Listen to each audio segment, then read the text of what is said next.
और याद रखिएगा, जिसके माँ बाप नाराज़ उससे उसका रब नाराज़, जिससे उसके माँ बाप राज़ी उससे उसका रब राज़ी। ये फार्मूला याद रख लो। और जिससे रब राज़ी उससे सब राज़ी। हाँ, अगर वाकई तरक्की करनी है ना, वाकई दुनिया और आखिरत की बरकतें हासिल करनी है, तो अपने माँ बाप को राज़ी रखना, उन्हें नाराज़ ना होने देना। और तीसरे नंबर पर फरमाया, जिसके पास मेरा जिक्र हो और मुझ पर दुरूद ना पढ़े।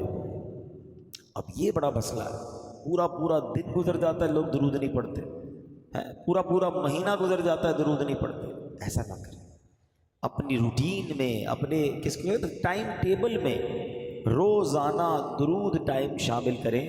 इंशाअल्लाह इसकी बरकतें मिलेंगी।